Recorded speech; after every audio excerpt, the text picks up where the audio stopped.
نحمده ونستغفره ونؤمن به ونتوكل عليه ونعوذ بالله من شرور أنفسنا من يهد الله فلا مضل له ومن يضلله فلا هادي له وأشهد أن لا إله إلا الله وأشهد أن محمدا عبده ورسوله فيا أيها المؤمنون قال الله تبارك وتعالى في القرآن المجيد أعوذ بالله من الشيطان الرجيم بسم الله الرحمن الرحيم ولقد آتيناك سبعا من المثاني والقرآن العظيم عن عبادة بن الصامت رضي الله عنه أنه قال قال النبي صلى الله عليه وسلم لا صلاة لمن لم يقرأ بفاتحة الكتاب رواه البخاري أما بعد الحمد لله প্রশংসা আল্লাহর জন্য যে আল্লাহ তাআলা আমাদের হেদায়েতের জন্য কোরআন অবতীর্ণ করেছেন সালাত ও সালাম বর্ষিত হোক আল্লাহর নবী মুহাম্মদ সাল্লাল্লাহু আলাইহি ওয়াসাল্লামের উপর তার পরিবারবর্গ তার স্ত্রীগণ এবং তার সাহাবীদের উপর যে নবী মুহাম্মদ সাল্লাল্লাহু আলাইহি ওয়াসাল্লাম আল্লাহর দেওয়া কোরআন মাজিদের মধ্যে সূরাতুল ফাতিহাকে অত্যন্ত গুরুত্বের সাথে উম্মতের কাছে পেশ করেছেন। সম্মানিত মুসলিম ভাইয়েরা, আরবি বর্ষপঞ্জি অনুপাতে আজ 1447 হিজরি সনে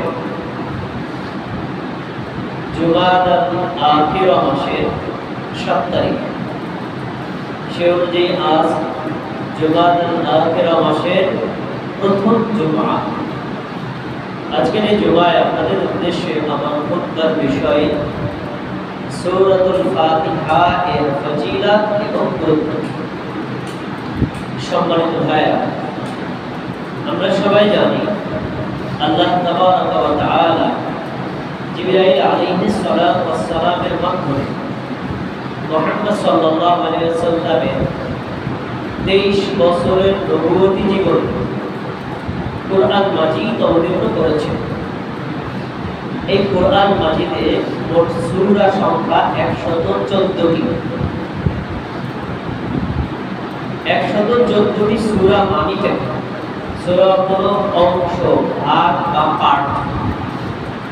কোরআন মাজিদকে আল্লাহ তাআলা 114টা অংশে ভাগ করেছেন।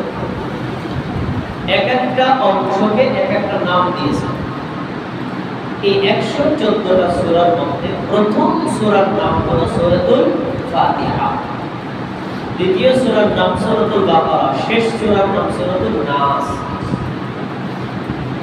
সূরাতুল ফাতিহা আল্লাহ রাব্বুল আলামিন কোরআন মাজিদের মধ্যে অবতরণ করেছেন। আমরা সালাতে এটা পাঠ করি, সকল মুসলিম এটা মুখস্থ জানে। কিন্তু এই সূরা ফাতিহার মর্যাদা, গুরুত্ব, তাৎপর্য, ফজিলত আমরা বেশিরভাগ মুমিন মুসলিম জানি না। যদি আমরা জানতাম তাহলে এই একটা সূরাই আপনাকে আমাকে আল্লাহ তাআলা হেদায়েত দেওয়ার জন্য যথেষ্ট হয়ে যাবে। সূরা ফাতিহা কি? ফাতিহা শব্দের অর্থ হলো ভূমিকা। একজন লেখক একটা বই লিখলে প্রথম 2-3 পাতায় একটা ভূমিকা লেখে। বইটা যদি 500 পাতার হয়, ওই 2-3 পাতা ভূমিকা পড়লে একটা সারাংশ বোঝা যায় যে বইতে তিনি কি বলতে চেয়েছেন। ঠিক পুরো কোরআন মাজিদে আল্লাহ তাআলার লক্ষ্য কি, উদ্দেশ্য কি, কি জন্য তিনি কি করেছেন, বিস্তারিত কথাটাকে আল্লাহ তাআলা সূরা ফাতিহার মধ্যে এক নজরে 7টি আয়াতে দিয়ে দিয়েছেন। তাহলে সূরা ফাতিহা হলো কোরআন মাজিদের ভূমিকা। সূরাতুল ফাতিহা এটা হলো একটা ডক্টরেট থিসিস। যারা গবেষক অনার্স মাস্টার্স কমপ্লিট করার পরে এমফিল করেন, পিএইচডি ডিগ্রি করেন, তারা একটা অভিসন্দর্ভ লেখেন। এই অভিসন্দর্ভ হলো ওনার একটা গবেষণা ফলপ্রসূ ফলাফল। কোরআন মাজিদের সূরা ফাতিহা হলো ওইরকম একটা অভিসন্দর্ভ, এটা নিয়ে মানুষ কিয়ামত পর্যন্ত গবেষণা করতে পারবে, কিন্তু এই সূরা ফাতিহার গবেষণা বিশ্লেষণ করে শেষ করতে পারবে। এত গভীর এই সূরাটার অবস্থা। আসুন আমরা তাহলে সূরা ফাতিহার কয়েকটি গুরুত্ব আপনার সামনে উপস্থাপন করি। প্রথম, কোরআনুল কারীমে 114টা সূরার মধ্যে সবচেয়ে দামি, সবচেয়ে মর্যাদাবান, সবচেয়ে গুরুত্বপূর্ণ, সবচেয়ে ফজিলতপূর্ণ সূরা হলো সূরাতুল ফাতিহা। কেন? আল্লাহ তাআলা সূরাতুল ফাতিহার এতগুলো নাম দিয়েছেন, অন্য কোন সূরার এত নাম দেন না। আল্লাহ কয়টা নাম? এক, আল্লাহ তাআলা 99টা নাম না, আমাদের একটা দুইটা নাম। আল্লাহর 93 নাম কেন? আল্লাহর যতগুলো গুণ ততগুলো নাম। সূরা ফাতিহা তাফসীরের কিতাবে প্রায় 40টারও বেশি নাম আছে। অন্য সূরার এত নাম নাই কেন? এই সূরা ফাতিহার যত গুণ তত নাম। আসেন আমি 40 থেকে কয়েকটা শোনাই, তাহলে বুঝতে পারবেন সূরা ফাতিহার মর্যাদা অন্যান্য সূরার চেয়ে কেমন বেশি। সূরা ফাতিহা একটা নাম হলো উম্মুল কিতাব, কিতাবের মা। আরেকটি নাম হলো উম্মুল কুরআন, কুরআনের মা। সূরা ফাতিহার আরেকটি নাম হলো ফাতিহাতুল কিতাব, কিতাবের ভূমিকা। সূরা ফাতিহার আরেকটা নাম হলো সূরাতুশ শুকর, কৃতজ্ঞতার সূরা। সূরা ফাতিহার আরেকটা নাম হলো সূরাতুল হামদ, প্রশংসার সূরা। সূরা ফাতিহার আরেকটা নাম হলো সূরাতুস সিরাতাল মুস্তাকিম, সরল সঠিক রাস্তা পাওয়ার সূরা। সূরা ফাতিহার আরেকটা নাম হলো সূরাতুর রুকিয়া, ঝাড়ফুঁক করার সূরা। সূরা ফাতিহার আরেকটা নাম হলো সূরাতুল শিফা, রোগ মুক্তির সূরা। সূরা ফাতিহার আরেকটা নাম হলো সূরাতুস সালাত, নামাজের সূরা। সূরা ফাতিহার আরেকটা নাম হলো সূরাতুন নূর, আলোকিত সূরা। সূরা ফাতিহার আরেকটা নাম হলো সূরাতুদ দুআ, আল্লাহর কাছে প্রার্থনা করার সূরা। আর সূরা ফাতিহার আরেকটি নাম হলো আ'জামু সূরাতিন ফিল কুরআন, কোরআনের সর্বশ্রেষ্ঠ সূরা বলেন সুবহানাল্লাহ। যে কয়টা গুণ বলেছি, এতগুলো গুণ কোরআনের কোন সূরার নাই। এতগুলো গুণ কোরআনের কোন সূরার নাই। এই নামগুলো দেখে আপনারা কি বুঝতে পারলেন? অন্য সূরার গুরুত্ব বেশি নাকি এই সূরার গুরুত্ব বেশি?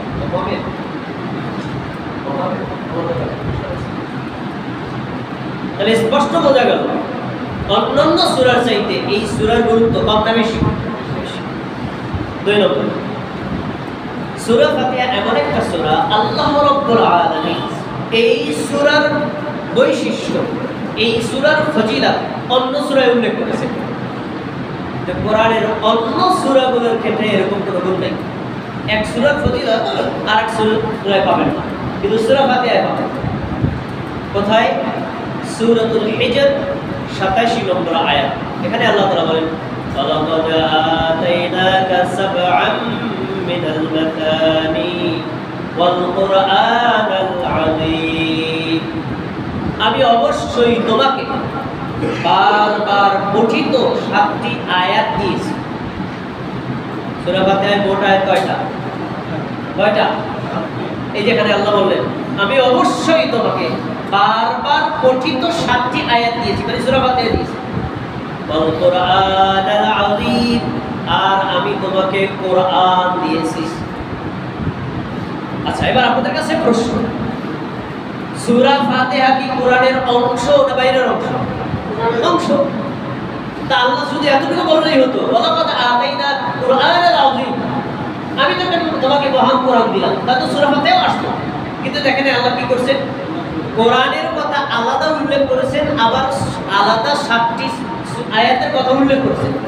তার মানে আল্লাহর দৃষ্টিতে কোরআনের বা সামগ্রিক বিষয়টাকে আল্লাহ আলাদা উল্লেখ করেছেন, আর সূরা ফাতিহার সবটা আয়াত আলাদা উল্লেখ করেছেন।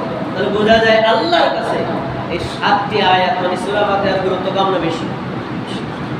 তাহলে আল্লাহ নিজে সূরা ফাতিহার ফজিলত আর সূরায় উল্লেখ করেছেন। এখন প্রশ্ন, বারবার পঠিত 7 আয়াত কেন বলা হলো? বারবার পঠিত বলার কারণ ইমাম বুখারী উল্লেখ করেছেন। ইমাম বুখারী বলেছেন এই সূরাটার নাম ফাতিহা কেন রাখা হয়েছে? দুইটা কারণ। এক, সাহাবায়ে কেরাম যখন কিতাব মানে গ্রন্থাকারে কোরআন সংকলন করা শুরু করেছেন, তখন কাতেবে ওহীগণ সবার আগে সূরা ফাতিহা লিখেছেন, একটা কারণ। আর দুই নম্বর হলো ওয়া আন্নাহু ইউবদাউ বিকিরাআতিহা ফিস সালাত, বান্দা যে নামাজেই পড়ুক, নামাজের মধ্যে কোরআনুল কারীম থেকে সর্বপ্রথম পড়ে কোন সূরা? কোন সূরা পড়ে? ফাতিহা। এই জন্য এই সূরার নাম হয়েছে কি? সূরাতুল ফাতিহা। সূচনার সূরা, ভূমিকার সূরা, মূলের সূরা, আসলের সূরা। তাহলে বোঝা গেল যে আল্লাহ রাব্বুল আলামিন যেহেতু প্রত্যেক নামাজের শুরুতেই সূরা ফাতিহা পাঠের ব্যবস্থা করেছেন, অন্য সূরা পাঠের ব্যবস্থা করেন নাই, তাহলে অন্য সূরা পড়া হয় বেশি না সূরা ফাতিহা পড়া হয় বেশি? এজন্য আল্লাহ বলছেন আমি বারবার পঠিত 7টি আয়াত তোমাকে দিলাম। আচ্ছা, এবার 3 নম্বর ফজিলত। সূরা ফাতিহা হলো কোরআন মাজিদের এমন একটা সূরা আল্লাহ রাব্বুল আলামিন একটা ভিন্ন স্টাইলে, ভিন্ন পদ্ধতিতে, ভিন্ন একটা রাস্তা দিয়ে, ভিন্ন একজন ফেরেশতা দিয়ে আল্লাহ তাআলা মুহাম্মদ সাল্লাল্লাহু আলাইহি ওয়াসাল্লামের কাছে অবতরণ করেছেন। আমরা সবাই জানি কোরআন মাজিদ কিভাবে নাযিল হয়েছে। জিবরাইল আলাইহিস সালাতু ওয়াস সালামকে আল্লাহ আদেশ করেছেন এই সূরা নিয়ে যাও, মুহাম্মদ সাল্লাল্লাহু আলাইহি ওয়াসাল্লামকে শোনাও। এই 5টা 10টা আয়াত দিয়ে দাও, মুহাম্মদ সাল্লাল্লাহু আলাইহি ওয়াসাল্লামকে শোনাও। কিন্তু আল্লাহ রাব্বুল আলামিন সূরা ফাতিহা যে নাযিল করেছেন জিবরাইলের মাধ্যমে না, জিবরাইলের মাধ্যমে নাযিল করে নাই, একটা আলাদা পদ্ধতিতে। কোথায় আছে? সহিহ মুসলিম 1776 নম্বর হাদিস করে দেখেন। রাসূলের সাহাবী আব্দুল্লাহ ইবনে আব্বাস রাদিয়াল্লাহু আনহু বলেন নবী সাল্লাল্লাহু আলাইহি ওয়াসাল্লামের কাছে একদিন আমরা বসা ছিলাম, মনোযোগ দিয়ে শুনতে হবে। ইতিমধ্যে সামিয়া নাকিদুম মিন ফাওকিহি, তিনি আকাশের দিকে বিকট একটা আওয়াজ শুনতে পেলেন। নবীও শুনলেন, আমরাও শুনলাম। ফারাফা রাসাহু, আওয়াজ শোনার পরে আমাদের নবী আকাশের দিকে তাকালেন। আমরা সাহাবীরা নবীর দিকে তাকায় আছি, আর নবী তাকাইছেন কোন দিকে? আকাশে। তাকানোর পর তিনি বলছেন হাদা বাবুম মিনাস সামা, এই যে বিকট একটা আওয়াজ তোমরা শুনলাম, ঠাড়া পড়ার মতো, বজ্রপাতের মতো, এটা কিসের আওয়াজ জানো? এটা হলো আসমানের একটি দরজা খোলার আওয়াজ। ফুতিহাল ইয়াউমা, এই দরজাটা আল্লাহ সৃষ্টির পরে কেবল আজকেই খোলা হলো। ফানাজালা মিনহু মালাকুন, ওই দরজা দিয়ে আসমান থেকে একজন ফেরেশতা জমিনে নেমে এলেন। হাযা মালাকুল লাম ইয়ানজিল কাত্তুন ইল্লা লিয়াউম, এই ফেরেশতা আল্লাহ সৃষ্টি করার পর থেকে দুনিয়াতে সর্বপ্রথম তিনি নামলেন, এর আগে দুনিয়াতে কখনো নামেন নাই। খেয়াল করে শোনেন, প্রথম দরজা খোলা হলো, নতুন ফেরেশতা দুনিয়াতে নেমে এলেন। যখন নেমে এসেছেন তখন জিবরাইল আলাইহিস সালাতু ওয়াস সালাম আমাদের নবীর কাছে বসা ছিলেন, আর সাহাবীরা তো আছেন। এরপরে রাসূল সাল্লাল্লাহু আলাইহি ওয়াসাল্লামকে ওই জিবরাইল বলেছেন যে দেখুন একজন নতুন ফেরেশতা আসতেছে, আপনি খেয়াল করে শুনুন। তিনি বলছেন ওই নতুন ফেরেশতা আমাদের নবীর কাছে এসে প্রথমে আমাদের নবীকে সালাম দিলেন। নবী সাল্লাল্লাহু আলাইহি ওয়াসাল্লাম সালামের উত্তর দিলেন। এরপরে ওই ফেরেশতার ভাষণা শুনেন, আবশির বিনুরাইন আল্লাতী উতীতাহুমা লাম ইউতাহুমা নাবিয়্যুন ক্বাবলাকা।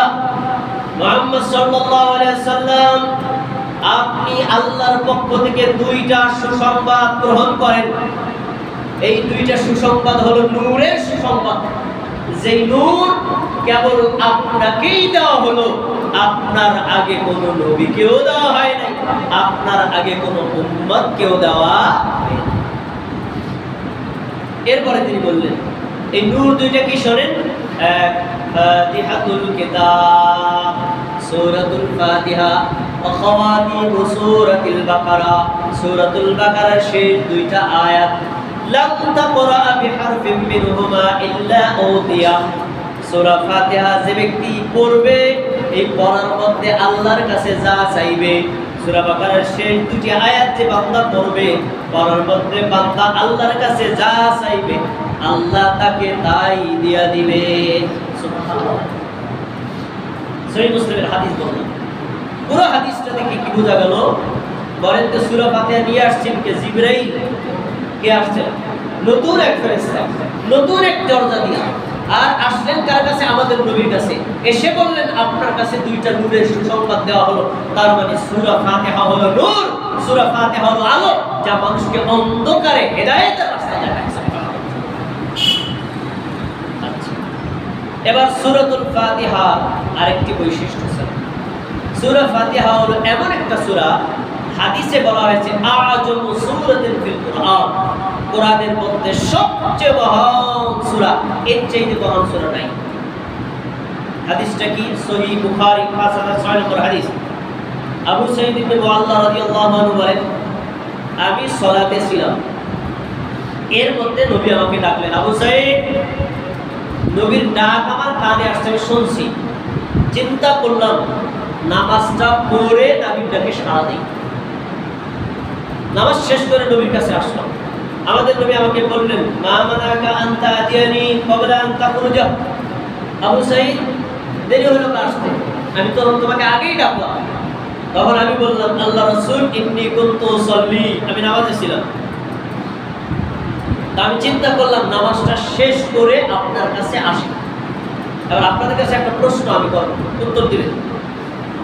আপনি, আমি হলাম উম্মত, আর মুহাম্মদ সাল্লাল্লাহু আলাইহি ওয়াসাল্লাম হলেন নবী। আমরা যদি নামাজে দাঁড়াই, ওই মুহূর্তে যদি নবী আমাকে ডাকে, আমার করণীয় কি? নামাজ শেষ করে নবীটাকে সাড়া দেওয়া, না নামাজ ছেড়ে দিয়ে নবীটাকে সাড়া দেওয়া? কোনটা? এই যে ভাই জানেন, সচেতন মানুষ। নামাজ আল্লাহর ইবাদত। নবী যদি ডাকে ইবাদত বা তার কথা শুনতে হবে। কেন? তোমার ইবাদতে কোনো ত্রুটি থাকলে সংশোধনকারী মুহাম্মদ সাল্লাল্লাহু আলাইহি সাল্লাম, তোমার ইবাদত চললেও আগে নবীর কথা শোনো, তারপর তোমার ইবাদত। কিন্তু সাহাবী কিয়াস করছেন, নবীর ডাকে তো পরেও সাড়া দেওয়া যাবে, নামাজটা পড়ি। তখন আমাদের নবী তাকে একটা দলিল শোনায় দিলেন, তুমি যে নামাজ পড়লা আমার কথা শোনার পরেও তোমার কাছে ঠিক হয় নাই, নামাজ ছেড়ে দিয়ে আমার কথা শোনা উচিত ছিল। দলিল কি? সূরা আনফাল ২৪ নম্বর আয়াত আল্লাহ বলেন, ইয়া আইয়ুহাল্লাযীনা আমানু ইসতাজীবু লিল্লাহি ওয়া লির-রাসূলি ইযা দাআকুম। হে মুমিনগণ শোনো, আল্লাহ আর নবী যদি তোমাদেরকে ডাকেন তাহলে তোমরা সঙ্গে সঙ্গে আল্লাহর ডাকে নবীর ডাকে সাড়া দাও, দেরি করা যাবে না। আল্লাহ বলছেন শুনতে হবে, নবী বলছেন শুনতে হবে। কোন ধরনের কাউন্টার কমেন্ট আর ওজোর পেশ করা যাবে না। হাদিস প্রমাণ করে আপনি যত ধরনের ইবাদত করেন, ইবাদত করার আগে নবীর মন্তব্য জেনে আপনার ইবাদত করতে হবে। যদি আপনি নবীর মন্তব্য না জেনে ইবাদত করেন, আপনার ইবাদত আল্লাহর দরবারে গ্রহণযোগ্য হবে না। নবীকে পাঠানো হয়েছে এজন্য কিভাবে ইবাদত করবেন সেজন্য। এরপরে তিনি আমার হাত ধরলেন। কে? ওই সাহাবী। কে ধরলেন? আমাদের নবী। হাত ধরে কথা বলতে বলতে মসজিদ থেকে বের হবেন। আর তিনি বললেন, শোনো, আমি মসজিদ থেকে বের হওয়ার আগে তোমাকে এমন একটা সূরা শিক্ষা দিব, যেই সূরা কোরআন মাজিদের মধ্যে সবচেয়ে মহান সূরা। দরজা পর্যন্ত পৌঁছে গেলাম আমরা দুজনে। তিনি বের হবেন ভাব, তখন আমি বললাম, আল্লাহ রাসূল আপনি না বললেন আমাকে যে কোরআনের সবচেয়ে মহান একটা সূরা শিক্ষা দিবেন, আমি তো ওই আশায় বসে রয়েছি, আমি তো বের হয়ে যাচ্ছি। তখন তিনি বললেন, তুমি আমার সাথে বলো, আলহামদুলিল্লাহি রাব্বিল আলামিন আর রহমানির রহিম। এভাবে তিনি সূরা ফাতিহা শেষ করার পরে বললেন, শোনো, এইটাই হলো কোরআনের মাজিদের মধ্যে সবচেয়ে মহান সূরা। তাহলে হাদিসকে প্রমাণ করে কোরআন মাজিদে যতগুলো সূরা আছে তার ভিতরে সবচেয়ে মহান সূরা কি? আপনারা কি আমার কথা বুঝতেছেন তো? সবচেয়ে দামি সূরা কি? আচ্ছা, এবার সূরা ফাতিহা হলো একটা অদ্বিতীয় অতুলনীয় সূরা, যা অন্য কোন সূরার সাথে তুলনা করা যায় না। এমনকি শুধু কোরআনের না, কোরআনের আগে আল্লাহ তাওরাত, ইনজিল, ফুরকান, জাবুর সহ যত ধরনের কিতাব অবতরণ করেছেন, কোন কিতাবে সূরা ফাতিহার সমতুল্য কোন সূরা? দলিল সুনান তিরমিজি 3125 নম্বর হাদিস। রাসূল সাল্লাল্লাহু আলাইহি ওয়াসাল্লাম সাহাবী উবাই ইবনে কাব রাদিয়াল্লাহু আনহু বলেন, নবী সাল্লাল্লাহু আলাইহি ওয়াসাল্লাম বলেছেন, মা আনজালাল্লাহু আযজা ওয়া জাল্লা ফিত তাওরাতি ওয়ালা ফিল ইনজিল মিসলা উম্মিল কুরআন। আমার সাহাবীরা শুনে রাখো, আল্লাহ তাবারাকা ওয়া তাআলা সূরা ফাতিহার মতো দামি, মর্যাদাবান, গুরুত্বপূর্ণ কোন সূরা তাওরাতেও অবতরণ করে নাই, ইনজিলেও অবতরণ করেন নাই, এমনকি আসমানি কোন কিতাবে নাই। তাহলে আসমানি কোন কিতাবে যদি না থাকে, তার মানে পূর্ববর্তী উম্মত যারা আজকেও পায় নাই, আমরা উম্মতে মুহাম্মাদি আমরা পেয়েছি। আমরা কি দুর্ভাগ্যবান না সৌভাগ্যবান? আল্লাহ আমাদেরকে স্পেশাল দিয়েছে। পরের বাক্যটা শোনো, ওয়াহিয়া মাকসুমাতুন বাইনি ওয়া বাইনা আবদি। এই সূরাটা এমন সূরা, এই সূরাটার অর্ধেক হলো আল্লাহ আর অর্ধেক হলো বান্দা। সূরার অর্ধেক কার? অর্ধেক কার? এই কথাটা আপনারা অবাক হয়ে যাবেন। এই আবার কেবল কথা শুনলাম, জীবন তো শুনলাম না। সূরার অর্ধেক আল্লাহর অর্ধেক বান্দার কেমনে হয়? কেমনে? সামনে পাবেন, মনোযোগ দিয়ে শোনেন তাহলে পাবেন। এবার ৫ নম্বর ফজিলত, সূরা ফাতিহা হলো এমন সূরা যেই সূরা না পড়লে সালাত পরিপূর্ণ হয় না। এবং এই সূরাটা এমন সূরা যেই সূরার মাধ্যমে বান্দা সরাসরি আল্লাহর সাথে কথা বলতে পারে। সুবহানাল্লাহ। কোন ধরনের ভায়া মাধ্যম, কোন ধরনের অনুবাদক লাগে না, আল্লাহর সাথে কথা চলতে থাকে।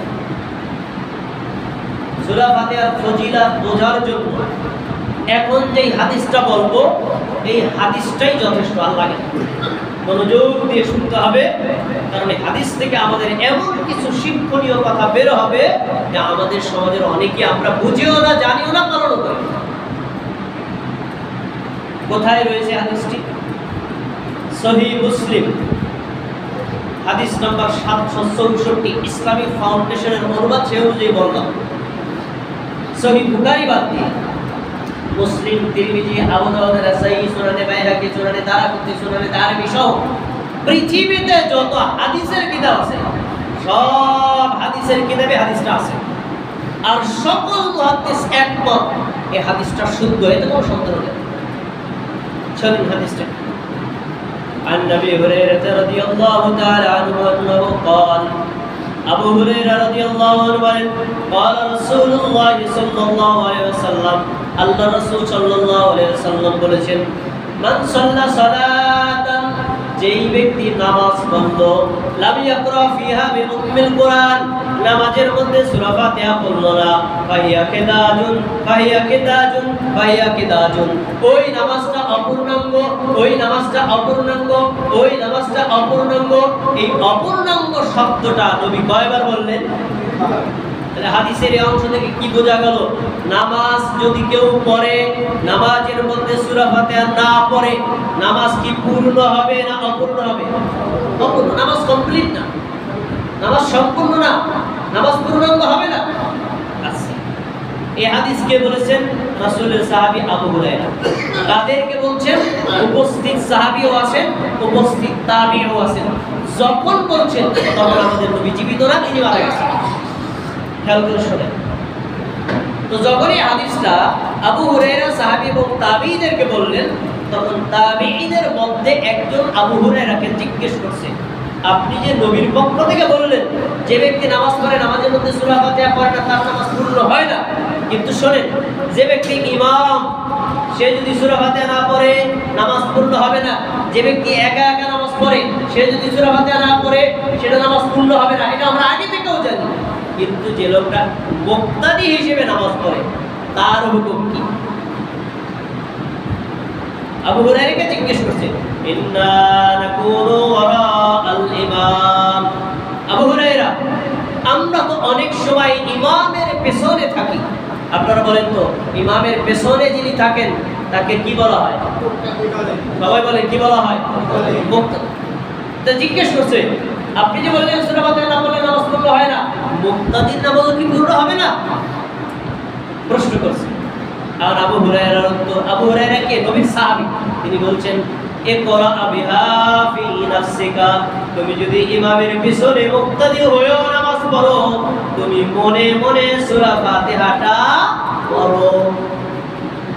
তাহলে আবু হুরায়রা রাদিয়াল্লাহু তাআলা আনহুর ফতোয়া অনুযায়ী স্পষ্ট প্রমাণিত মুক্তাদিকেও সূরা ফাতিহা পড়তে হবে।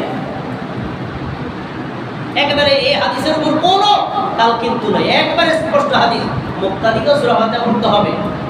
আচ্ছা, মুক্তাদিকে যে সূরা ফাতিহা পড়তে হবে, এর পক্ষে আবু হুরায়রা নিজের ফতোয়া দেওয়ার পরে রাসূল থেকে একটা হাদিস শোনাইছেন। এই হাদিসটা আপনাদের ভালো করে বুঝতে হবে। আজকের এই হাদিসটা যদি আপনি ভালো করে বোঝেন, আমি আপনাকে ওয়ারেন্টি আর গ্যারান্টি দিলাম, আজকে আসরের নামাজ থেকেই আপনি নামাজের মজা পাবেন। আর এই হাদিসটা না বোঝেন, নামাজের মজা পাবেন। খেয়াল করেন। এবার আবু হুরায়রা বলছেন, মুক্তাদি কেন সূরা ফাতিহা পড়বে শোনো। কাইন্নী সামি'তু রাসূলুল্লাহ সাল্লাল্লাহু আলাইহি ওয়াসাল্লাম ইয়াকুলু, আমি আমার নবী মুহাম্মদ সাল্লাল্লাহু আলাইহি ওয়াসাল্লামকে বলতে শুনেছি, ক্বাল আল্লাহু তাআলা, তিনি বলেছেন, আল্লাহ তাআলা বলেছেন। যে হাদিসের মধ্যে আল্লাহ বলেছেন, যে হাদিসের মধ্যে আল্লাহ বলেছেন, এই বাক্য দুইটা থাকে, ওই হাদিসকে বলা হয় হাদিসে কুদসি। কি হাদিসে বলে? হাদিসে কুদসি। আর হাদিসে কুদসির সনদ যদি শুদ্ধ হয়, হাদিসের নববীর সনদ যদি শুদ্ধ হয়, মুহাদ্দিসগণ বলেছেন হাদিসে নববীর চাইতে হাদিসে কুদসির মর্যাদা কম না বেশি? বেশি। এই হাদিসটা হলো হাদিসে কুদসি, আল্লাহর বাণী। আল্লাহর বাণী কি? মহান আল্লাহ তাআলা বলেছেন, কসসামতু সালাতা বাইনি ওয়া বাইনা আবদি নিসফাইন। আল্লাহ তাআলা বলেছেন, আমি আমার বান্দার মাঝখানে নামাজটাকে দুই ভাগে ভাগ করেছি। একটু কথা বলবেন, নামাজ কয় ভাগে ভাগ করেছেন? কে ভাগ করেছেন? কি ভাগ করেছেন? নামাজ কি ভাগ করেছেন? আচ্ছা, এবার সামনে দেখেন, নবী সাল্লাল্লাহু আলাইহি ওয়াসাল্লাম আল্লাহর পক্ষ থেকে বলছেন, আমি নামাজটা যে ভাগ করলাম, ভাগের বিবরণটা শোনো। কোন বান্দা বান্দি যখন নামাজে দাঁড়ায়, নামাজে দাঁড়ায় সূরা ফাতিহার প্রথম আয়াতটা পড়ে, ইযা ক্বালাল আবদু আলহামদু লিল্লাহি রাব্বিল আলামিন। বান্দা যখন বলে, বান্দি যখন বলে, প্রথম আয়াত, সমস্ত প্রশংসা বিশ্বের প্রতিপালক কার জন্য? আল্লাহ। সূরা ফাতিহার প্রথম আয়াত জানেন, সবার মুখস্থ আছে? প্রথম আয়াত আলহামদুলিল্লাহি রাব্বিল আলামিন।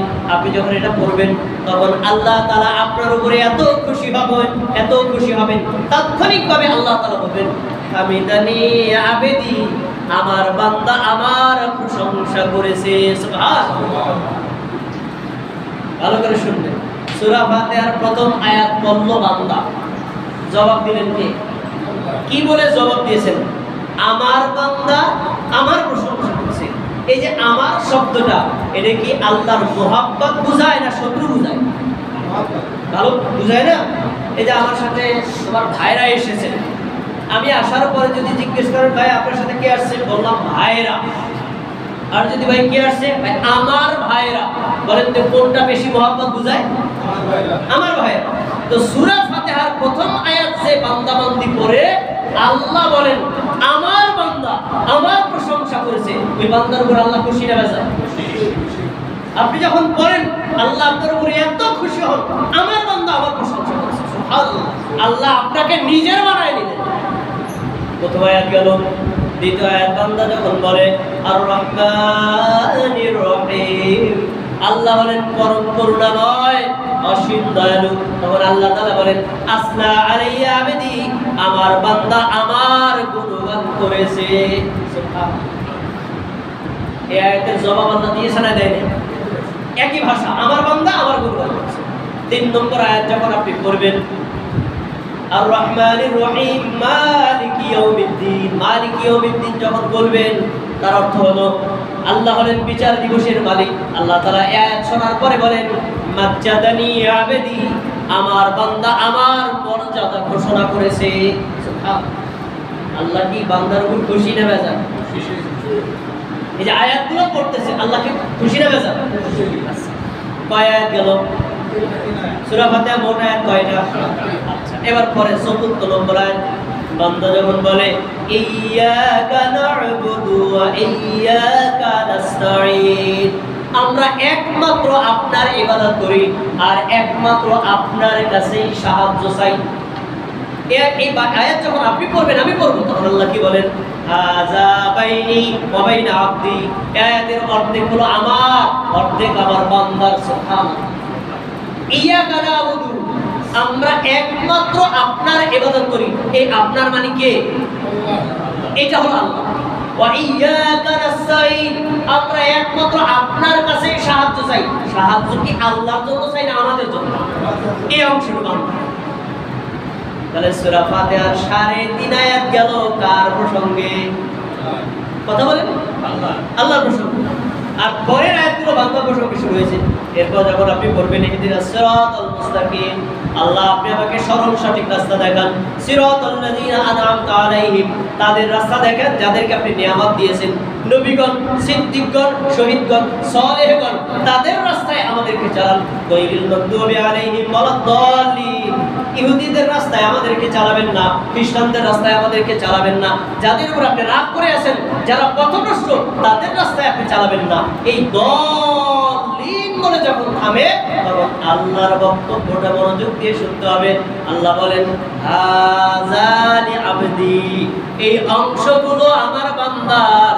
বলে আব্দি মা সাআলা, আমার বান্দা যা চাইছে আমি আল্লাহ তাই তাকে দিলাম। আস্তে সুবহানাল্লাহ বললেন, খুশি হওয়ার কথা না? সুবহানাল্লাহ। এই আয়াতগুলোর মধ্যে বান্দা যা চাইছে আমি আল্লাহ তাই দিলাম। সুবহানাল্লাহ। এবার আপনার কাছে হাদিসটি থেকে শিক্ষা বলবো, দেখি কে কে ভুলে গেছেন। আল্লাহ তাআলা নামাজটাকে কয় ভাগে ভাগ করছিলেন? কি ভাগ করছিলেন? নামাজ। কিন্তু নামাজ ভাগ হইল না সূরা ফাতিহা ভাগ হইল? নামাজ ভাগ হয় নাই। দেখেন, যদি নামাজ ভাগ হইতো তাহলে বলতেন প্রথম রুকু আমার, দ্বিতীয় রুকু বান্দার, প্রথম সিজদা আমার, দ্বিতীয় সিজদা বান্দার, প্রথম কিরাত আমার, দ্বিতীয় কিরাত বান্দার, প্রথম দোয়া আমার, দ্বিতীয় দোয়া বান্দার। কথা বলেন নাই? বলছেন নামাজ ভাগ করব, কিন্তু বাস্তবতায় ভাগ হলো কি? নামাজ না সূরা ফাতিহা? সূরা ফাতিহা ভাগ হইছে না? কিন্তু আল্লাহ তো বলছিলেন নামাজ ভাগ করছি, কিন্তু প্রকৃতপক্ষে দেখা গেল ভাগ হইছে সূরাতুল ফাতিহা। এটা দ্বারা আল্লাহ তাআলা কি বুঝাতে চাইলেন? এটা দ্বারা আল্লাহ বুঝাতে চাইলেন সূরা ফাতিহাই নামাজ, নামাজই সূরা ফাতিহা। এজন্য নামাজে কোনো ব্যক্তি যদি সূরা ফাতিহা না পড়ে তার নামাজই হয় না। এক নম্বর। 2 নম্বর শিক্ষা পিছনে আপনারা ভুলে গেছেন কিনা? আবু হুরায়রা বলছিলেন মুক্তাদিকে সূরা ফাতিহা পড়তে হবে, হবে কইলা দলিল দিছিল এইটা। এখানে তো মুক্তাদি সূরা ফাতিহা করার কথা নাই। তাহলে কি বুঝাইলেন তিনি? কি বুঝাইছেন?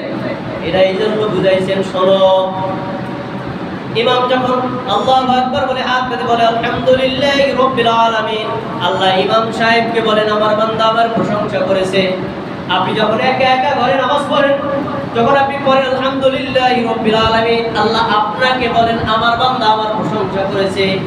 মুক্তাদি যদি বলে আলহামদুলিল্লাহি রাব্বিল আলামিন, মুক্তাদিকে কি আল্লাহ বলবে না আমার বান্দা আমার প্রশংসা করেছে? মুক্তাদি কি আল্লাহর বান্দা না? আবু হুরায়রা এটাই বোঝাতে চাইলেন, ইমামরে আল্লাহ নিজের কাছে নিয়ে নেয়, একাকী ব্যক্তিরে আল্লাহ নিজের কাছে নিয়ে নাও। তুমি মুক্তাদি কি আল্লাহর বান্দা না? তুমি কি আল্লাহর কাছে যেতে চাও না? তাহলে তোমাকে সূরা ফাতিহা পড়তে হবে। এখন একটা প্রশ্ন, আমরা সূরা ফাতিহা পড়ব কোন সময়? পড়ব কোন সময়? পড়ার সুযোগ আছে? বলার সুযোগ হলো, আমি আপনাদেরকে বলি, এই যে সূরা ফাতিহার 7টা আয়াত আপনাদেরকে শোনালাম, প্রত্যেকটা দলিল বোঝা গেল আয়াত পড়ার পরে জবাব দেন কে? আমাদের খেয়াল করেন, আয়াত পড়ার পরে জবাব দেন কে? আল্লাহ। এখন কোন বান্দা বান্দি যদি এক শ্বাসে সূরা ফাতিহা পড়ে, হুকুম হবে কি? এক আয়াত পড়ছেন, থামলেন, আল্লাহ বললেন আমার বান্দা প্রশংসা করছে, আপনি না থেমে একটা না শেষ করে দিলেন, এখন এর হুকুম হবে কি? উত্তর, আল্লাহ এই ব্যক্তির সূরা ফাতিহার কোনো জবাব দিবেন। কারণ বান্দা থামলে ওই ফাঁকে আল্লাহ জবাব দিবেন। বুঝতে পারছেন? এজন্য সুনানে নাসাইতে হাদিস রয়েছে, উম্মে সালামা রাদিয়াল্লাহু তাআলা আনহা বলেন, আমি নিজে আমার স্বামী মুহাম্মদ সাল্লাল্লাহু আলাইহি সাল্লামকে সূরা ফাতিহা পাঠ করতে শুনেছি, তিনি প্রত্যেক আয়াতের পর পর অক্ষ করতেন, এক টানে কখনো সূরা ফাতিহা শেষ করতেন না। এজন্য সারা পৃথিবীতে যত ইমাম আছে, মুক্তাদি আছে, মুসাল্লি আছে, ইমাম আছে, সবাইকে সূরা ফাতিহা পড়ার সময় প্রত্যেক আয়াতের পর পর থেমে পড়তে হবে। কেন? ওই ফাঁকে আল্লাহ আমাকে প্রিয় করে জবাব দেন। বুঝতে পারছেন? এখন আমি যখন ইমামের পিছনে থাকি, আজকে আমি ইমাম, আপনারা মুক্তাদি, খেয়াল করে শুনেন, আমি ইমাম, আপনারা মুক্তাদি, আমি বলবো আলহামদুলিল্লাহি রাব্বিল আলামিন, তখন আপনারা সবাই চুপ করে আমারটা শুনবেন, ওই সময় কিছু করবেন না। আমি যখন আলামিন বলে থামলাম, ওই থামার ফাঁকে আপনারা ঠোঁট আর জিহ্বা নাড়াচাড়া করে কোনো আওয়াজ করবেন না, বলবেন আলহামদুলিল্লাহি রাব্বিল আলামিন। তাহলে কি হয়ে গেল? আমারটা শোনাও হলো, আবার আপনাদের পড়াও হয়ে গেল, কোনো সমস্যা নাই। আপনারা কি আমার পয়েন্ট বুঝতে পেরেছেন? তো কোনো দ্বন্দ্ব নাই। আমাদের সমাজের হানাফি আলেমরা বলে, আলে হাদিসরা সূরা ফাতিহা পড়তে বলে, তাহলে ইমাম সাহেবটা শুনবো কখন? কোনো সমস্যা নাই, আমি ইমামেরটাও শুনবো, আমার পড়ার দায়িত্ব পালন করব। ইমাম যখন পড়ে তখন আমি চুপ করে শুনবো, ইমাম যখন থামে তখন আমি পড়বো। তার মানে ইমামেরটা শোনাও হলো, আর আমার পড়ার দায়িত্ব পালন হয়ে গেল। আল্লাহ ইমামকেও আল্লাহর বান্দা বললেন, আমাকেও আল্লাহর বান্দা বললেন। সুন্দর চমৎকার পদ্ধতি না? এজন্য সূরা ফাতিহা পড়ার সময় প্রত্যেক আয়াতের পর পর থেমে আমাদেরকে অর্থ করে পড়তে। আচ্ছা, এবার কথা হলো সূরা ফাতিহার এই হাদিস দ্বারা কি ফজিলত বোঝা যায়? এই হাদিস দ্বারা বোঝা যায়, কোন বান্দা কোন বান্দি যদি আল্লাহর সাথে কথা বলতে চায়, কোন বান্দা যদি বান্দি যদি চায় আমি আল্লাহর সাথে সরাসরি কথা বলবো, মাঝখানে কাউকে রাখবো না, তাহলে আল্লাহর সাথে কথা বলার জন্য সর্বশ্রেষ্ঠ মাধ্যম হলো সূরাতুল ফাতিহা। প্রত্যেক আয়াত বললে আল্লাহ বলতে, আমার বান্দা আমার প্রশংসা করেছে, আমার বান্দা আমার গুণগান করেছে, আমার বান্দা আমার মর্যাদা ঘোষণা করেছে, এই অংশ হলো আমার, এই অংশ আমার বান্দার, আমার বান্দা যা চাইলো আমি আল্লাহ তাই তাকে দিয়ে দিলাম। এখন থেকে সূরা ফাতিহা পড়ার সময় এই ফজিলতটা মনে রেখে আপনারা পড়তে পারবেন তো ইনশাআল্লাহ? দেখি সারাংশ মনে আছে কিনা? বলেন, সূরা ফাতিহা মোট আয়াত কয়টা? 3.5 আয়াত কার সম্পর্কে? দ্বিতীয় 3.5 আয়াত কার সম্পর্কে? আর সূরা যখন পড়বো প্রত্যেক আয়াতে জবাব দেয় কে? আল্লাহ। এতে খুশি না বেজার? তাহলে এখন থেকে সূরা ফাতিহা আলহামদুলিল্লাহি রাব্বিল আলামিন আর রহমানির রহিম মালিকিল ইয়াউমিদ্দিন এখন পড়বো ঠান্ডা মাথায় পড়বো। এই বিধান কার জন্য? হুজুরের জন্য না সবার জন্য? সবার জন্য। এখন থেকে এটা আমল করা যাবে না ইনশাআল্লাহ? আল্লাহ আমাদের তৌফিক দান। এবার সূরা ফাতিহার 7 নম্বর ফজিলত হলো, সূরা ফাতিহা এমন একটি সূরা যেই সূরার ব্যতীত কোনো সালাতই হয় না। সালাতের ফরজ পাঠ সূরা ফাতিহা, রুকুন সালাত বাতিল হয়ে যাবে। এখন প্রশ্ন, কোন সালাত? উত্তর, সব সালাত, কোন সালাত নাই, সব নামাজে হবে না সূরা ফাতিহা। দলিল সহিহ বুখারী হাদিস নাম্বার 756, ওবাদা ইবনে সামিত রাদিয়াল্লাহু আনহু বলেন, নবী সাল্লাল্লাহু আলাইহি ওয়াসাল্লাম বলেছেন, লা সালাতা লিমান লাম ইয়াকরা বি ফাতিহাতিল কিতাব, যে বান্দি নামাজের মধ্যে সূরা ফাতিহা পড়বে না তার নামাজই হবে না। ইমাম বুখারী রাহিমাহুল্লাহ এই হাদিসটা লেখার আগে তিনি অনুচ্ছেদ লিখেছেন, বাবু উজুবুল কিরাআতি লিল ইমামি ওয়াল মা'মুমি ফিস সালাওয়াতি কুল্লিহা ফিল হাদারি ওয়াস সাফারি ওয়া মা ইউজহারু ফিহা ওয়া মা ইউখাফাতু। এই অনুচ্ছেদ হলো সূরা ফাতিহা পড়া নামাজের মধ্যে ফরজ কিরাত। এটা বাড়িতে থাকলেও পড়তে হবে, সফরে থাকলেও পড়তে হবে, আস্তে নামাজেও পড়তে হবে, জোরে নামাজেও পড়তে হবে। কোন নামাজেই সূরা ফাতিহা ছাড়া হবে না। ইমাম বুখারী লিখেছেন কোন নামাজ? উত্তর, ফরজ নামাজ সূরা ফাতিহা ছাড়া হবে না, সুন্নাত নামাজ সূরা ফাতিহা ছাড়া হবে না, ওয়াজিব নামাজ সূরা ফাতিহা ছাড়া হবে না, জুমার নামাজ সূরা ফাতিহা ছাড়া হবে না, জানাজা নামাজ সূরা ফাতিহা ছাড়া হবে না, বেতের নামাজ সূরা ফাতিহা ছাড়া হবে না, সুন্নাত যত ধরনের নামাজ পড়েন কোন নামাজই সূরা ফাতিহা ছাড়া হবে না। সূরা ফাতিহা লাগবে। আপনারা ভাববেন উপায় কি? জানাজা নামাজে সূরা ফাতিহা লাগে? ঠিক আছে, সূরা ফাতিহা জানাজা নামাজে লাগে। শুনেন হাদিস, সহিহ বুখারী হাদিস নাম্বার 1335। রাসূল সাল্লাল্লাহু আলাইহি ওয়াসাল্লামের সাহাবী তালহা ইবনে আব্দুল্লাহ রাদিয়াল্লাহু আনহু বলেন, আমি একদিন আব্দুল্লাহ ইবনে আব্বাস রাদিয়াল্লাহু তাআলা আনহুর পিছনে জানাজা নামাজ পড়লাম। আব্দুল্লাহ ইবনে আব্বাসকে রাসূলের একজন সাহাবী, আব্দুল্লাহ ইবনে আব্বাসকে রাসূলের একজন চাচাতো ভাই, আব্দুল্লাহ ইবনে আব্বাসকে সর্বশ্রেষ্ঠ মুফাসসির, তার উপর তাফসীর কারবার কেউ ছিলেন না, তিনি একদিন ইমাম হয়ে জানাজা নামাজ পড়লেন। আমি ছিলাম মুক্তাদি। তিনি উচ্চ স্বরে মুক্তাদিকে শুনিয়ে সূরা ফাতিহা পড়লেন। নামাজ শেষ করার পরে আমরা তাকে বললাম, আব্দুল্লাহ ইবনে আব্বাস উচ্চ স্বরে সূরা ফাতিহা পড়লেন যে আজকে কারণ কি? মানে সাহাবীরা জানতো সূরা ফাতিহা জানাজা নামাজে পড়া যায়, কিন্তু উচ্চ স্বরে পড়া যায় এটা তারা জানতো না। কি রে আপনি বললেন কেন? তখন তিনি বলছেন, লিয়ালামু আন্নাহা সুন্নাতুন। এই তালহা ইবনে আব্দুল্লাহ শুনে রাখো, আমি জোরে পড়তাম না, এজন্যই পড়ছি উপস্থিত মুসল্লিরা যেন শিক্ষা নিতে পারে জানাজার নামাজে সূরা ফাতিহা পড়া আমার সুন্নাত না, নবী মুহাম্মদ সাল্লাল্লাহু আলাইহি ওয়াসাল্লাম সুন্নাত। এই হাদিস এখনো জ্বলন্ত জীবন্ত সূর্যের মতো স্পষ্ট বুখারীতে আছে। এই বুখারী পড়াইয়া তারা টাকা খায়, কিন্তু বুখারীর হাদিসের উপর আমল করে না। স্পষ্ট হাদিস দ্বারা প্রমাণিত জানাজার নামাজ হলেও সূরা ফাতিহা পড়তে হবে। কোন নামাজকে? নামাজ যদি নফল হয় সূরা ফাতিহা না পড়লে নামাজ হবে না। এমনকি এক রাকাতে না, যে কয় রাকাত নামাজ পড়বেন প্রত্যেক রাকাতে সূরা ফাতিহা পড়া ফরজ। এবার সূরা ফাতিহার ৮ম নম্বর ফজিলত আপনার সামনে তুলে ধরব। সূরা ফাতিহা হলো এমন একটা সূরা, যেই সূরার মাধ্যমে বান্দার অতীতের সব পাপ ক্ষমা হয়ে যায়। সব পাপ কি বললেন?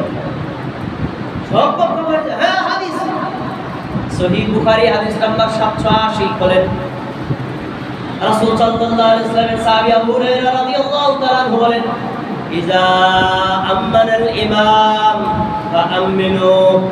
জামাতের সাথে নামাজ পড়লে ইমাম যখন গায়রিল মাগদুবি আলাইহিম ওয়ালাদ-দাল্লিন বলার পরে আমিন বলে, তখন তোমরাও তার সাথে আমিন বলো। ইমাম যখন আমিন বলে আমরা তখন কি বলবো? তোমরাও আমিন বলো। ফাইন্নাহু মান ওয়াফাকা তা'মিনুহু তা'মিনাল মালাইকাতি গুফিরা লাহু মা তাকাদ্দামা মিন যামবি।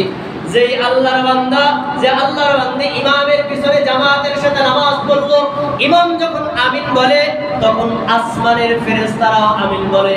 আসমানের ফেরেশতারা আমিন, ইমামের আমিন যখন একসাথে হয়, তুমি মুক্তাদিও যদি আমিন বলো, তিন গ্রুপের আমিন একসাথে মিলে গেলে ওই ব্যক্তির পূর্ববর্তী সব পাপ ক্ষমা হয়ে যায়।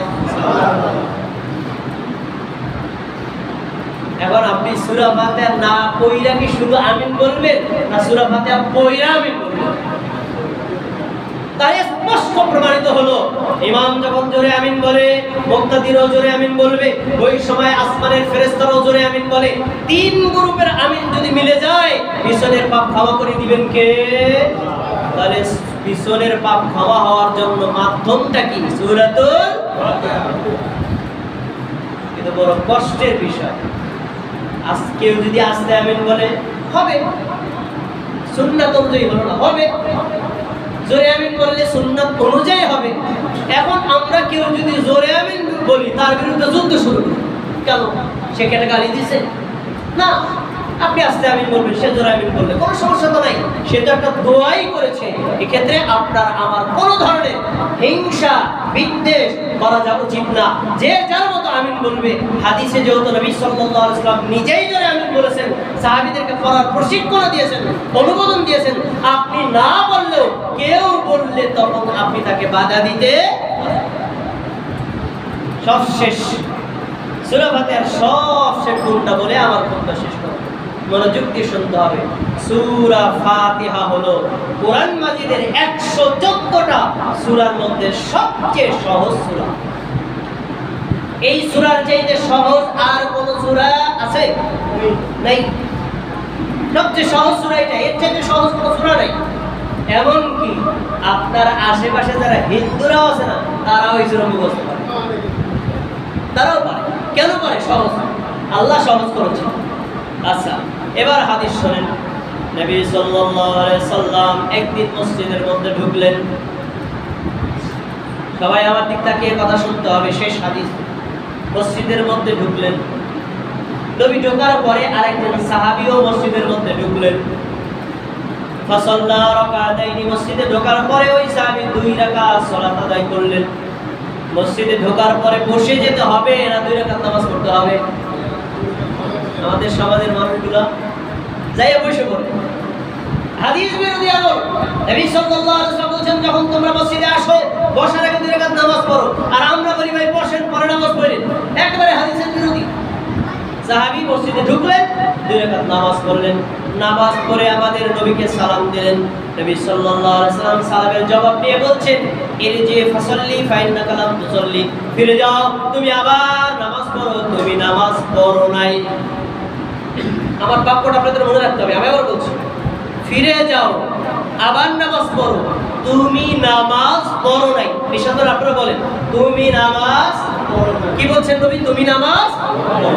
আচ্ছা, লোকটা চলে গেল, আবার 2 রাকাত সালাত আদায় করলো।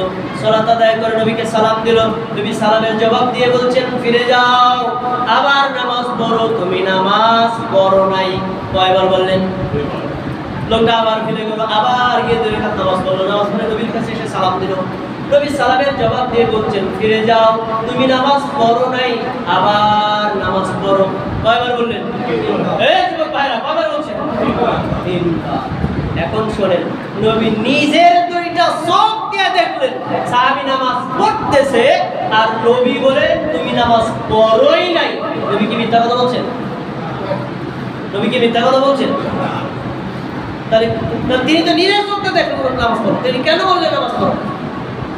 এর উত্তর হলো, তুমি নামাজ পড়েছো, আমি নবী যেই তরিকায় নামাজ শিক্ষা দিয়েছি ওই তরিকায় তুমি নামাজ পড়ো নাই। আর নবীর তরিকার বাইরে নামাজ পড়লে এটা আল্লাহর দরবারে নামাজ বলে গণ্য হবে না, নামাজ বলে গণ্য হবে না। আমরা এই যে তারাই এই বাইতুল্লাহ জামে মসজিদে সালাত আদায় করতে আসি, আপনারা অনেকে আমাদের বিরুদ্ধে ভুল বুঝে, কেউ বলেন ওরা শিয়া, শিয়া মসজিদে নামাজ আদায় করলি না, কেউ বলেন ওরা সমাজের কোনো ধার কাছে কেন, ওরা সৌদির অনুসরণ করে, ওদের কথা শুনবি কি জন্য? কেউ বলেন ওরা আসলে কোনো আলেম ওলামাই মানে না, ওরা কোনো ধর্মকর্মই মানে না, ওরা তো কোনো মানুষের মধ্যেই করে না, ওদের সাথে মিটবি কি জন্য? মসজিদে গেলে অন্য হয়ে যাবে। এরকম কমেন্ট আমাদের ব্যাপারে করে না কি করে না? যারা করেন তাদের বিরুদ্ধে আমাদের কোনো ক্ষোভ নাই। আমরা দোয়া করছি অন্তর থেকে, আল্লাহ তাদেরকে সঠিক বোঝার তৌফিক দান করুন। যারা জানতে চান বাইতুল্লাহ মসজিদের এই আমরা কারা, আমাদের একটা উত্তর আজকের খুতবা থেকে দেন। এক কথাই হলো, আমরা ইবাদতের সকল ক্ষেত্রে ফরজ, ওয়াজিব, সুন্নাত, মুস্তাহাব সহ যত ইবাদত আছে প্রত্যেকটা ক্ষেত্রে আমরা একমাত্র মুহাম্মদ সাল্লাল্লাহু আলাইহি ওয়াসাল্লাম যেভাবে করেছেন আমরা সেভাবেই করি, তার চাইতে 1 পরিমাণ বাড়িয়েও করি না, কমাইও করি না। এটাই আমাদের পরিচয়, এটাই আমাদের পরিচয়, আমাদের আর কোনো পরিচয় নেই। আমাদের পরিচয় আমরা মুসলিম, তবে মুসলিমদের মধ্যে যারা সকল ক্ষেত্রে মুহাম্মদ সাল্লাল্লাহু আলাইহি ওয়াসাল্লামকে কপি করে ইবাদত করে, আরবিতে তাকে বলা হয় আহলুল হাদিস, বাংলায় বলা হয় কোরআন হাদিসের অনুসারী। এখন আপনাদের কাছে জিজ্ঞাসা, কোরআন মানে কি অপরাধ? হাদিস মানে কি অপরাধ? আমরা কোরআন হাদিস মেনে চলি, এজন্য আমরা আরবিতে আমাদেরকে বলা হয় আহলে হাদিস, বাংলায় বলা হয় কোরআন হাদিসের অনুসারী। একজন মুমিনের বৈশিষ্ট্যই এটা, তার জীবনে সকল ক্ষেত্রে কোরআন মেনে চলবে, হাদিস মেনে চলবে। তো কোরআন হাদিস মানা কি অপরাধ? এখন প্রশ্ন, আপনারা কোরআন হাদিস মানেন, আমরা কি মানি? আপনারাও কোরআন হাদিস মানেন, তবে মানার ওয়েটা ভিন্ন। কি ভিন্ন? আমরা সরাসরি মুহাম্মদ সাল্লাল্লাহু আলাইহি সাল্লাম যেভাবে আমল করেছেন সেভাবে করি, আর আপনারা সরাসরি করেন না। আপনারা বলেন আমাদের একটা মাযহাব আছে, আমাদের মাযহাবের নাম হানাফি মাযহাব। হানাফি মাযহাবে যিনি ইমাম আছেন, ইমাম আবু হানিফা রাহিমাহুল্লাহ, তিনি যেভাবে আমাদেরকে ইবাদত করতে বলেছেন আমরা সেভাবে ইবাদত করি, এজন্য আমরা হানাফি। আর আমরা কোন হানাফি, শাফি, হাম্বলি কোন ভাইয়া না ধরে তাদেরকে সম্মান করি, শ্রদ্ধা করি, ভালোবাসি, কিন্তু ইবাদত করি কার তরিকায়? মুহাম্মদ সাল্লাল্লাহু আলাইহি ওয়াসাল্লাম। এটা আমাদের বৈশিষ্ট্য। এখন প্রশ্ন হলো, মুহাম্মদ সাল্লাল্লাহু আলাইহি ওয়াসাল্লামের তরিকায় ইবাদত করতে হবে, তার দলিল কি? দলিল কি? বুখারী পড়েন, সহিহ বুখারী হাদিস নম্বর 631, রাসূলুল্লাহ সাল্লাল্লাহু আলাইহি ওয়াসাল্লাম সাহাবীদেরকে বলছেন, সাহাবীরা শোনো, সাল্লু কামা রাআইতুমুনি উসাল্লি, আমি তোমাদেরকে যেভাবে সালাত আদায় করাই, আমি যেভাবে সালাত আদায় তোমাদেরকে শিক্ষা দিয়েছি, তোমরা ওইভাবে সালাত আদায় করবা। আমি বাংলা শব্দটা বলে আপনাদের শিক্ষিত লোকদের কাছে প্রশ্ন করব, সাল্লু কামা রাআইতুমুনি উসাল্লি, তোমরা আমাকে যেভাবে সালাত আদায় করতে দেখো তোমরা ওইভাবে সালাত আদায় করো। আপনারা যারা বাংলা বোঝেন আপনারা বলেন আমাকে আর আমাদেরকে, দুইটা শব্দ এক না আলাদা? এক না আলাদা? আমাকে এক বচন আর আমাদেরকে।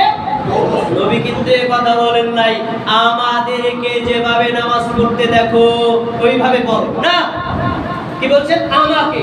তার মানে একমাত্র নবী মুহাম্মদ সাল্লাল্লাহু আলাইহি ওয়াসাল্লামের তরিকা ব্যতীত, পীরের তরিকা, বুজুর্গের তরিকা, আলেমের তরিকা, মুফতির তরিকা, এলাকার তরিকা, দেশের তরিকা, দশের তরিকা, চিশতিয়া তরিকা, কাদরিয়া তরিকা, নকশবন্দিয়া তরিকা, কোন তরিকা চলবে না। ইসলামে একটাই তরিকা, মুহাম্মদ সাল্লাল্লাহু আলাইহি ওয়াসাল্লামের তরিকা। আর আমরা এই মসজিদে মুহাম্মদ সাল্লাল্লাহু আলাইহি ওয়াসাল্লামের তরিকায় ইবাদত করি, মানুষকে এভাবে আহ্বান করি। এখন যদি মুহাম্মদ সাল্লাল্লাহু আলাইহি ওয়াসাল্লামের তরিকায় ইবাদত করলে আপনি আমারে শিয়া বলেন, আপনার ইচ্ছা বলেন, আপনার সাথে আমার কোনো ঝগড়া নেই। কিন্তু কি জানেন, আহলে হাদিসরা শিয়াদের এক নম্বর শত্রু। শিয়াদেরকে আমরা মুসলমানই মনে করি না, কারণ তারা ইসলামের এমন কিছু আকীদা বানায় নিয়েছে যে আকীদা কোরআন হাদিসের না। তারা বলে মুহাম্মদ সাল্লাল্লাহু আলাইহি ওয়াসাল্লামকে আল্লাহ তাআলা শেষ নবী বানাতে চান নাই, আলী রাদিয়াল্লাহু তাআলা আনহুকে বানাতে চেয়েছিলেন। জিবরাইলকে বলছিলেন যাও 5টা আয়াত নিয়ে আলীর কাছে যাবা, কিন্তু জিবরাইল ভুলে চলে গেছেন মুহাম্মদ সাল্লাল্লাহু আলাইহি ওয়াসাল্লামের কাছে। তাহলে মুহাম্মদ সাল্লাল্লাহু আলাইহি ওয়াসাল্লাম হচ্ছে শেষ নবী, ভুলে আসল নবী আলী, এই কথা যে বিশ্বাস করে সে কি মুসলমান? সে কি মুসলমান? আমরা শিয়াদেরকে মুসলমানই মানি না, আর আপনারা বলেন আমরা নাকি শিয়া।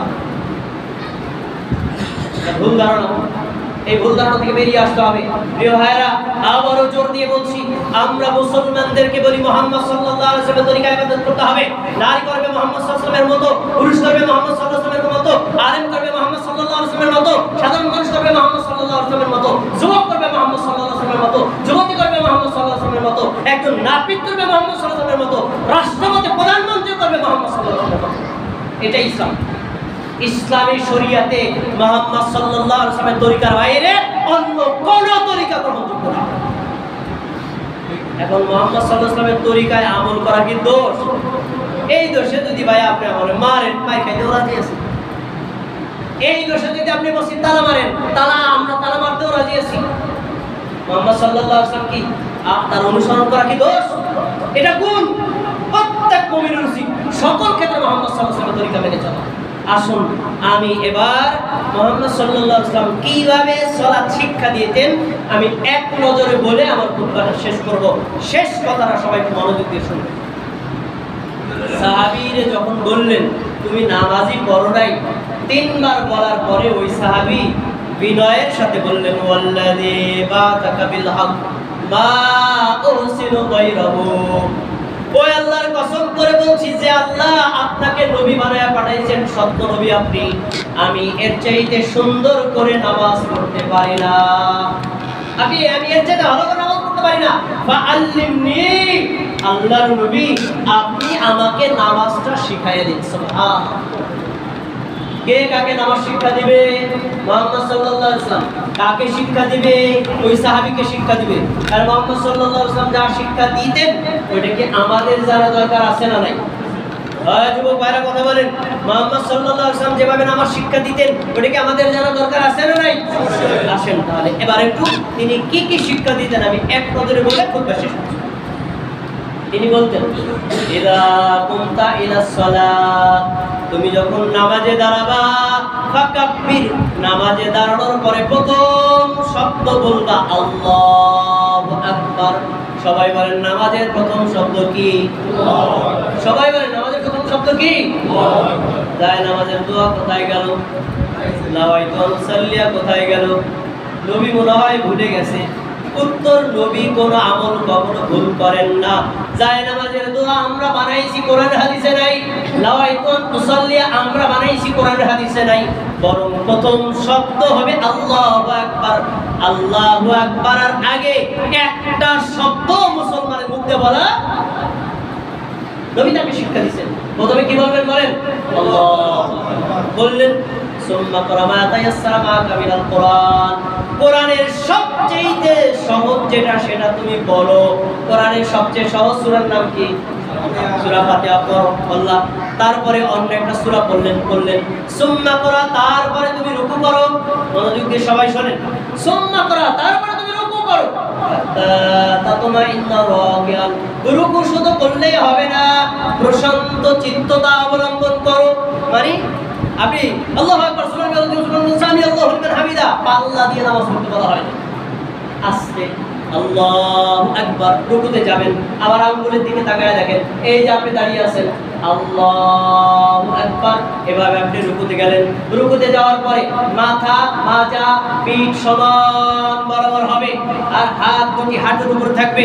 নারী পুরুষ সবার জন্য একই বিধান। এরপরে আপনি শান্তশিষ্টভাবে বলবেন সুবহান রাব্বিয়াল আযীম, সুবহান রাব্বিয়াল আযীম, সুবহান রাব্বিয়াল আযীম বললেন। এরপরে আপনি এভাবে উঠবেন, সামি আল্লাহু লিমান হামিদা বলতে বলতে দাঁড়ালেন। দাঁড়ানোর সাথে সাথে সিজদা যাওয়া যাবে। আমাদের দেশে কিছু মুসল্লি আছে না, রুকুতে গেলেন, এই যে এই পর্যন্ত উঠছে আর ওঠে নাই, আবার সিজদায় যায়, এমন মুসল্লি আছে না নাই? এদের নামাজ বাতিল। কি বলছেন? হাত্তা তাতমাইন্না কাইমান, সোজা দাঁড়ায় যাবা, মাথা মাজা পিঠ পা সমান বরাবর হবে। তারপরে তুমি বলবা রব্বানা লাকাল হামদ হামদান কাসীরান তাইয়িবান মুবারাকান ফি বলবা। বলার পরে তারপরে তুমি সিজদায় যাবা। সিজদায় গিয়ে শান্তশিষ্ট হবা। তোমার 8টি অঙ্গ জমিনের সাথে মিলে থাকবে। নাক আর কপাল, দুই হাত, দুই হাঁটু এবং দুই পায়ের আঙ্গুল জমিনের সাথে মিলানো থাকবে। স্থিরভাবে তুমি বলবা সুবহান রাব্বিয়াল আ'লা, সুবহান রাব্বিয়াল আ'লা, সুবহান রাব্বিয়াল আ'লা। সিজদায় নারীর জন্য যেই বিধান, পুরুষের জন্য এই বিধান। সিজদা দেওয়ার পরে তারপরে তুমি বলবা। এরপরে বসে আল্লাহু আকবার বলতে বলতে বলবা। আমাদের দেশে কিছু সালাত মুসল্লি আছে, মানে একটু পরে তো আবার সিজদা দেওয়াই লাগবে। এক সিজদা থেকে একটু উঠা আবার সিজদায় যায়, এমন মুসল্লিকে দাঁড়াইলে লেখা আছে না নাই? নামাজ বাতিল। নবীর তরিকা নামাজ হবে না। দুই সিজদার মাঝখানে স্থির হয়ে বসতে হবে। মাথা মাজা পিঠ সমান বরাবর হবে। দুই সিজদার মাঝখানে দুইটা দোয়া আছে, একটা ছোট আর একটা বড়। আপনি সময় পেলে বড়টা পড়বেন, সময় না পেলে ছোটটা পড়বেন। রব্বি গফিরলি রব্বি গফিরলি, এটা হলো ছোট। বড় হলো আল্লাহুম্মা গফিরলি ওয়ারহামনি ওয়াজবুরনি ওয়াহদিনি ওয়ারযুকনি ওয়াফিনি ওয়ারফানি। এটা পড়ার পরে আবার সিজদায় যাবেন, 8টা অঙ্গ দিয়ে সিজদা করবেন। তারপরে সিজদা থেকে মাথা তুলবেন।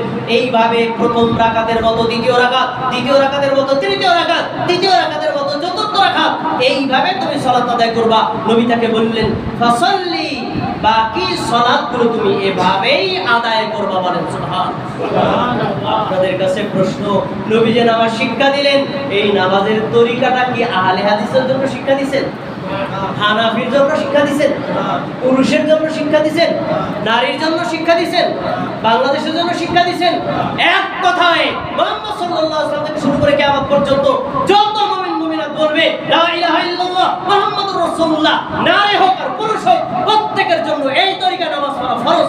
এর চাইতে একটু উল্টা হলে সালাত হবে। এর চাইতে যদি একটু ডিসপ্লেস করেন আপনার সালাত হবে না। প্রমাণ ওই সাহাবীকে বলেছিলেন তোমার সালাত হয় না। ওই সাহাবীকে যেভাবে বলেছিলেন তোমার সালাত হয় নাই, ঠিক একইভাবে নবী যেভাবে সালাত শিক্ষা দিয়েছেন তার চাইতে একটু উল্টাপাল্টা যদি আমরা নামাজ পড়ি, নামাজ আমাদের যতই সুন্দর হোক এই নামাজের নেকিও পাওয়া যাবে না, আল্লাহ কবুলও করবেন না। আল্লাহ তাবারক ওয়া তাআলা আজকে সূরা ফাতিহার মাধ্যমে সূরা ফাতিহার ফজিলত সম্পর্কে যে কথাগুলো জেনেছি আমাদের অত্র এলাকার সকল ভাইদেরকে স্মরণ রেখে আমল করার তৌফিক দান করুন। আমিন।